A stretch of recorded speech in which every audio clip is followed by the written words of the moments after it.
Shalom, saudara-saudari yang dikasihi Kristus. Jumpa kita pada kesempatan ini melalui renungan harian GKI Kuitang. Hari ini Senin 1 Juli 2024. Bahan firman Tuhan yang kita renungkan pada kesempatan ini terambil dari kitab Hakim-Hakim. Hakim-Hakim pasal 8 ayat 22 sampai 23. Saya bacakan untuk kita demikian firman Tuhan ini. Hakim-Hakim pasal 8 ayat 22 sampai 23 berkata, "Kemudian berkatalah orang Israel kepada Gideon, biarlah engkau memerintah kami, baik engkau, baik anakmu maupun cucumu, sebab engkaulah yang telah menyelamatkan kami dari tangan orang Midian."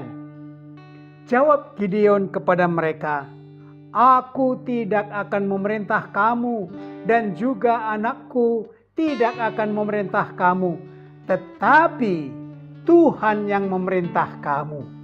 Demikian firman Tuhan ini.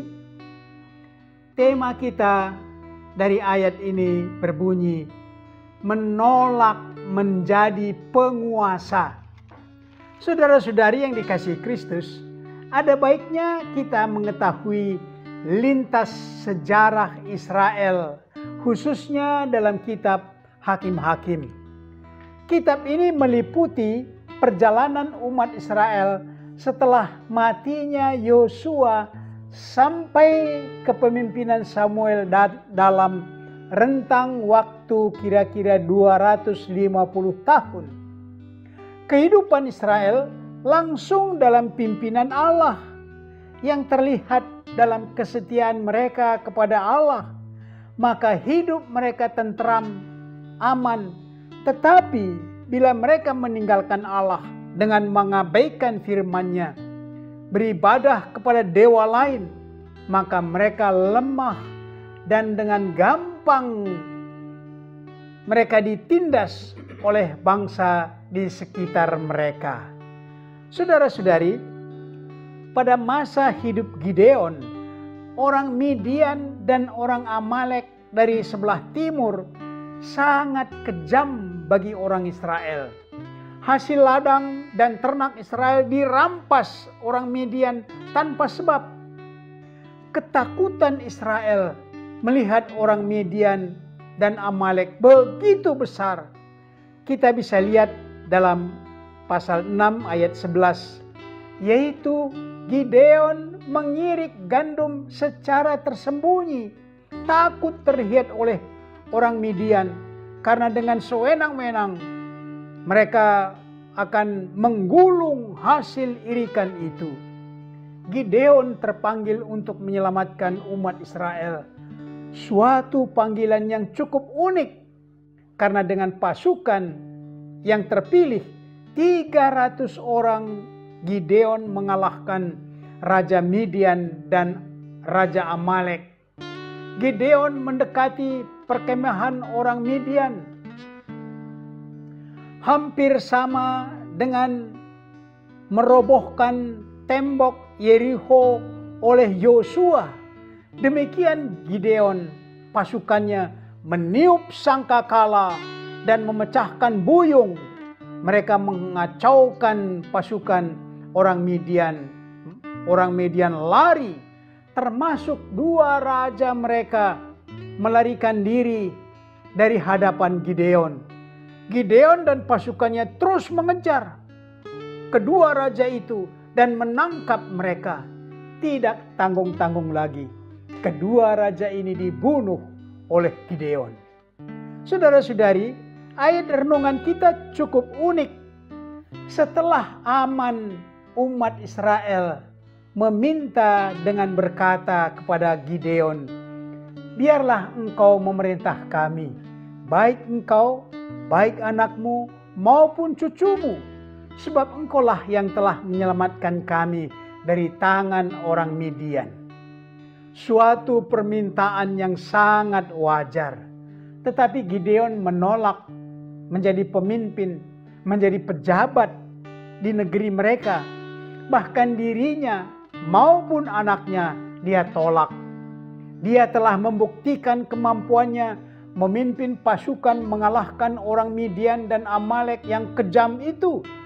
Tetapi tiba saatnya suatu permintaan menjadi penerus kepemimpinan itu justru ditolak oleh Gideon. Saudara-saudari, bangsa kita telah melewatkan satu perhelatan, yaitu pemilu, khususnya untuk pemilihan presiden. Ada 3 pasang, 3 kontestan yang bersaing, saling melawan, yang harus mengalahkan satu dengan yang lain. Bersaing, saling melawan, sampai harus dibawa ke pengadilan. Begitulah dunia politik meraih kemenangan. Gideon justru sebaliknya. Alasannya ialah agar bangsa Israel kembali kepada Tuhan, karena dialah pemimpin itu. Dialah penguasa. Agar umat Israel sadar bahwa pemimpin yang sejati ialah Tuhan. Baiklah mereka kembali kepada Tuhan. Demikian dimaksud oleh Gideon. Mari saudara-saudara, kita aplikasikan renungan ini dengan pokok berikut.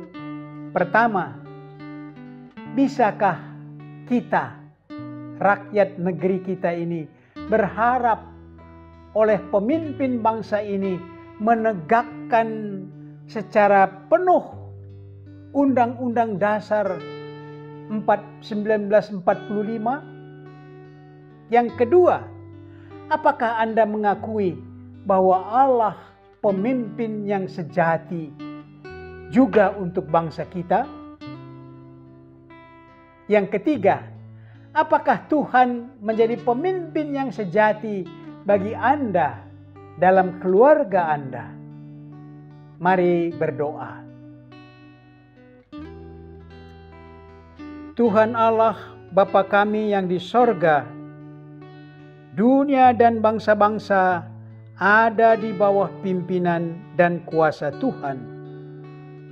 Doa permohonan kami, semoga perselisihan, peperangan, kejahatan segera boleh berhenti karena pimpinan dan kuasa Tuhan dalam kasih dan damai dinyatakan. Terutama pimpinan Tuhan ada di hati kami, agar kami mampu membawa damai dan kasih Tuhan. Inilah doa kami dalam nama Yesus Kristus. Amin.